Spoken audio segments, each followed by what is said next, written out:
Mesdames et messieurs, bonjour, bienvenue dans ce nouveau numéro du décryptage sur Prime News Télévision. Plusieurs sujets seront centrés au menu de nos échanges avec en plateau monsieur Anissé Atinsoussi. Anissé Atinsoussi, c'est bien cela? C'est bien ça. D'accord, bonjour. Bonjour monsieur. Bonne arrivée. Merci beaucoup.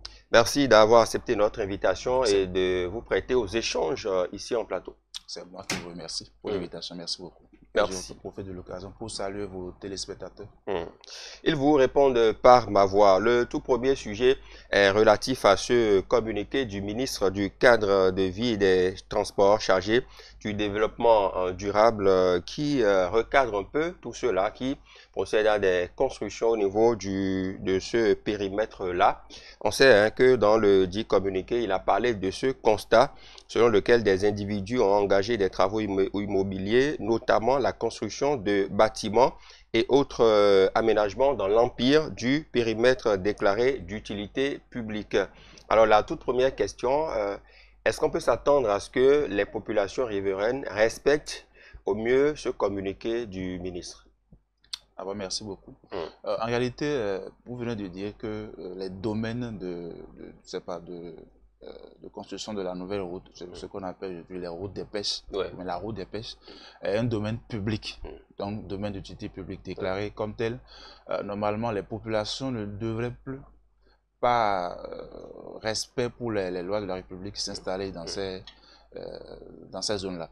Maintenant, s'il arrive que des populations, malgré tout, s'installent, il faut qu'il y ait forcément des mesures pour les déguerpir.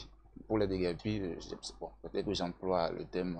Peut-être que le thème est un peu plus fort.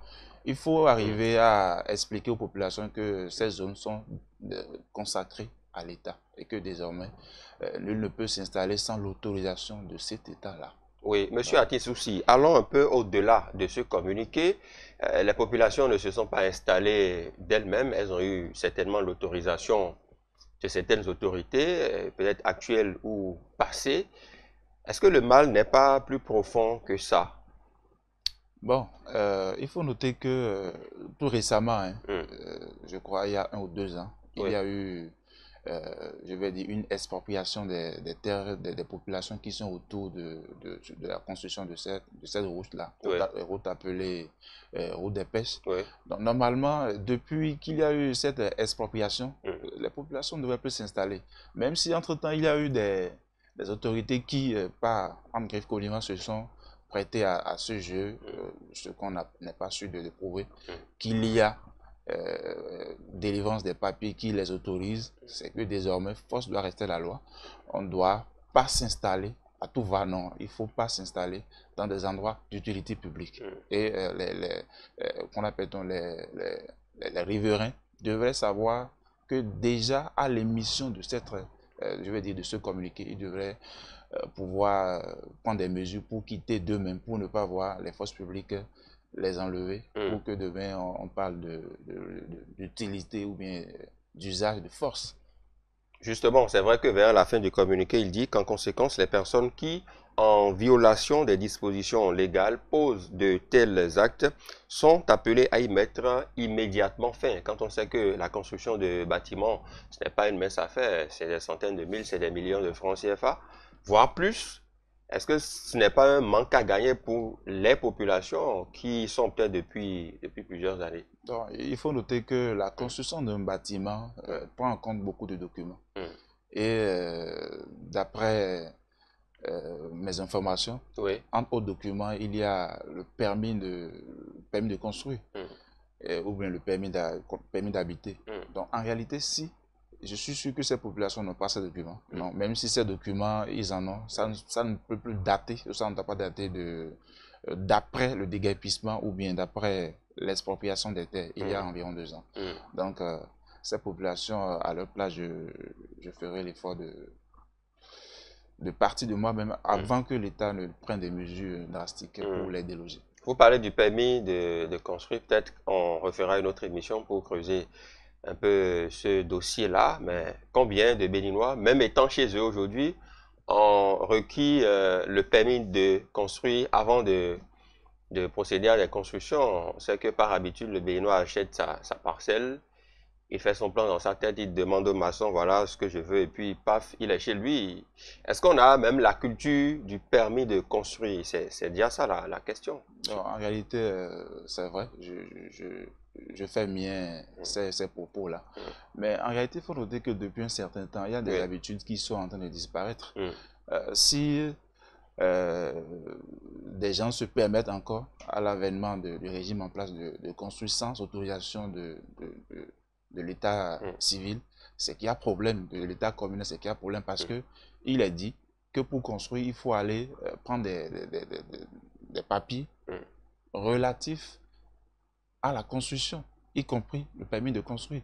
Donc, si on dit, je vais paraphraser, il y a des moments où, comment appelle-t-on, les menottes un peu, c'est pas, je paraphrase, hein, enfant, quand les renouements quand on blâme le boudot, les renouements quand on blâme le moucon. Donc, si l'actuel président, l'actuel gouvernement décide de bannir certaines pratiques de nos habitudes, il faut se ranger pour ne pas être en porte-à-faux avec les lois de la République.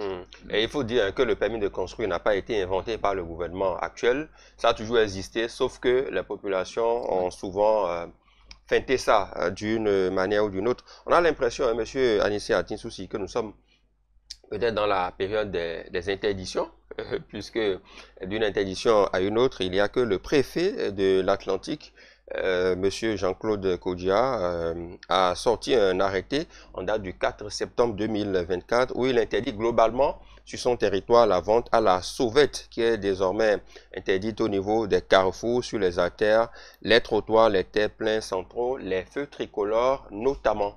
Que pensez-vous de cet arrêté? Bon, je pense que beaucoup diront que cet arrêté va à l'encontre des mesures sociales. Est-ce que c'est votre avis? Bon, je ne dirais pas que c'est forcément mon avis, mais je serais mitigé. D'une part, il faut noter que le commerce en plus du Bénin doit tenir compte de certains règlements. Tout ce qu'on appelle commerce dans les feux tricolores, ou encore appelé commerce à la sauvette, c'est un commerce qui échappe à la fiscalité. Donc, il y a de... Oui, c'est pour ça qu'on parle d'économie informelle. Bien sûr, mais l'économie informelle... Par ailleurs, je vous relance sur la question, mais qui par ailleurs... nourrir les populations, ça c'est une évidence. Bien sûr, mais si nous avons aujourd'hui certaines infrastructures un peu partout en construction dans le pays, c'est parce qu'il y a que sur le plan fiscal, on est en train, l'État, pas moi, l'État est en train d'avoir une même issue le flux des échanges. Et c'est ça qui permet d'avoir une même, ça qui permet, je vais dire, de relancer ou de continuer certains chantiers. Donc, si les populations devraient ou veulent accompagner l'État dans ces actions, ils peuvent quand même essayer de louer des petites boutiques, même si c'est en groupe, pour essayer de faire le commerce. Et je crois que ça va beaucoup plus les aider à ne pas sur le qui-vive. Est-ce que c'est faisable? Ça les protège aussi hein, dans les feux tricolores. Lorsqu'on est dans les feux tricolores, ça protège non seulement les conducteurs, ça protège également leur vie. Est-ce que, monsieur Atinsoussi, est-ce que c'est faisable dans la réalité? Faire disparaître ces ventes à la sauvette, est-ce que ce n'est pas un vœu pieux quand on sait quand même que ils jouent un grand rôle au sein de la circulation, ils apportent quand même du service, les vendeuses de pierre à taille, ceux qui vendent de petits gagés et autres, ils n'ont pas assez d'économie pour s'offrir le luxe de payer des boutiques. Soyons réalistes aussi. Est-ce que quelque part on ne leur en demande pas trop? Même si on peut comprendre que leur sécurité est en jeu quand ils sont dans la circulation. Mais est-ce que c'est la bonne formule, l'interdiction formelle de ces ventes-là? Bon, en réalité, il faut noter que dans l'arrêté, si je ne me trompe, il est dit un peu plus loin que ils seront, en tout cas pour ceux qui vont persister dans la vente à la sauvette, si on les prend, c'est que les amendes vont de 20 000 à environ 200 000. Hein. Oui, justement, ça, je reprécise à l'attention de ceux qui nous suivent, c'est l'article 3 de l'arrêté qui le dit. Les contrevenants aux dispositions de l'article 1er du présent arrêté verront leurs marchandises confisquées et s'exposeront au paiement d'une amende forfaitaire allant de 10 000 à 200 000 francs CFA sans préjudice de la mise en fourrière des moyens de transport impliqués. Voilà. Combien de ces vendeurs à sauvette ont des articles qui vont jusqu'à 200 000? C'est la question qui est posée. Maintenant, si je dois risquer de payer une amende, si je dois risquer ma vie, si je dois mettre les gens, les usagers de la route en difficulté, je choisis. Donc le choix est vite fait. Si on ne veut pas de problème, mais ils vont rester où? S'ils quittent, admettons, d'accord, qu'ils respectent l'arrêté du préfet et quittent les feux tricolores et tout ce qu'on veut, ils vont rester où? Bon, en réalité, vous me permettez de faire du coq à l'âne. C'est oui, comme l'affaire de vente je sais pas, des carburants au bord des voies. En réalité, il y a de ces gens qui ont compris qu'il fallait se mettre ensemble pour créer des mini-stations. Et je crois que tout de suite, ça ne peut pas prendre, mais avec le temps, ça va prendre. Maintenant, si on s'entête et je crois qu'il est toujours mieux de ne pas d'éviter les problèmes et de ne pas faire face à l'État. Oui, en fait, je suis d'accord avec vous. Ce que je dis, moi, je suis journaliste, je pose des questions et le journaliste, est quelque part, il fait partie du peuple, il en est même le porte-parole et donc, je me mets à la place du peuple, je veux bien comprendre. Dans la réalité, est-ce qu'il y a des mesures, est-ce que c'est faisable s'ils acceptent de respecter l'arrêté du préfet, ils iront où? Parce que le flux financier que draine le commerce de l'essence frelatée n'est pas le même pour quelqu'un qui vend 2 ou 3 sachets de Pure-Water par jour. Donc, quelque part, dans la réalité, est-ce que c'est faisable? Je me pose la question et je vous la pose puisque vous êtes mon invité pour ce sujet. Bon, en réalité, je pense que c'est vrai, ce que vous dites, c'est bien fondé, mais j'aurais voulu que ceux-là, puisque parfois, je ne sais pas si vous est arrivé de constater dans les faits comment ces ventes se font. Parfois même, ils font barricade à certains véhicules, à certaines motos, même lorsque le feu, ou même quand le feu vert est en marche. Et ça pose problème. Tout le monde n'a pas la patience. Peut-être que beaucoup n'ont pas... Beaucoup ne voient pas, ou bien beaucoup de conducteurs de véhicules ne voient pas dans leur champ. Ça peut poser beaucoup de problèmes. Et par le passé, ça a été le cas. Donc, je crois que par des petites associations, ils peuvent faire des prêts, voilà, et essayer de reloger leur activité non loin de ces voies, mais tout au moins en garantissant leur vie et celle des usagers de la route. Les usagers de la route. En tout cas, on y reviendra, on reviendra forcément sur ce sujet qui est d'intérêt pour comprendre un peu le bien fondé de ces différentes mesures. Voilà. On va se rendre maintenant à Parakou, si vous le voulez bien. Vous êtes adepte des maisons closes? Monsieur a des soucis. Je dirais non, je ne suis pas adepte de ces maisons-là. D'accord. Il y a que... au niveau de Parakou aussi, hein, quelques jours après Cotonou, les travailleuses de sexe, elles n'ont pas le sommeil par ces temps à Parakou. Elles ont été plus d'une dizaine à été interpellées, justement. Et il y a même, dans l'article que j'ai lu, des proxénètes aussi qui ont été interpellés. Décidément, c'est la chasse aux prostituées par ces temps. Bon, d'abord, je vais commencer par les proxénètes. Bon, j'entends pas proxénètes ceux qui font, je vais dire... la liaison entre les prostituées et ceux qui ont besoin des services. Leurs clients, oui. Voilà. Je crois qu'il faut limiter les choses en commençant par les proxénètes. Maintenant, est-ce qu'on devient prostitué parce qu'on veut? La question reste posée, moi je ne sais pas. Mais je sais que dans le lot de ceux-là qui font ces activités, c'est des gens qui, pour la plupart, n'ont pas à quel sein se vouer. Dans le lot, bien sûr. C'est vrai que je ne suis pas là pour encourager la chose, mais en tout cas, il faut vérifier, d'accord? Il faut avoir le côté social, vérifier en quelque sorte ce qui est à la base de ces activités, c'est-à-dire ceux qui mettent ces activités, est-ce qu'ils y vont de leur propre gré? Est-ce qu'ils y vont parce qu'ils ont la volonté de le faire? Je crois que non.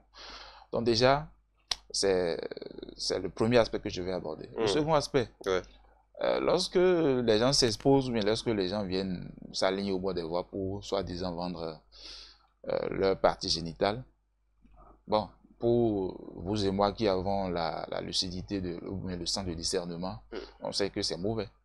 Mais pour tous ceux-là qui n'ont pas l'âge de raison, bon, je crois que c'est quelque chose de normal.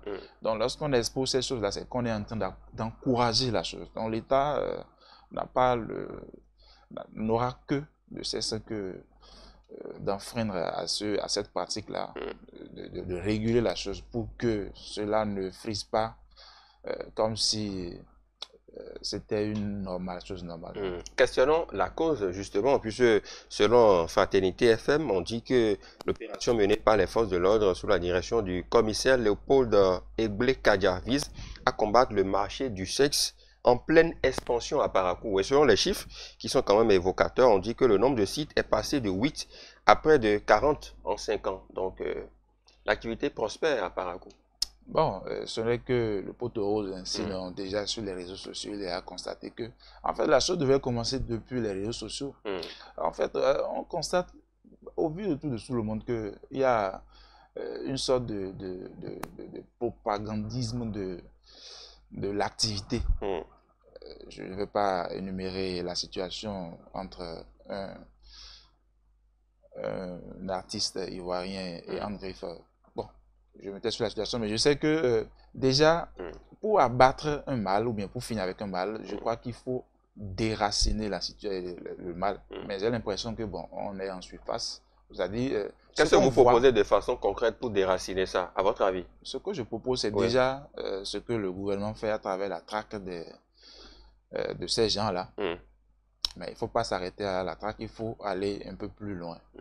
Aller plus loin, c'est déjà commencer par réguler les auberges qui pilulent aujourd'hui dans toutes nos vents. Les gens préfèrent construire des auberges que de construire des maisons à louer.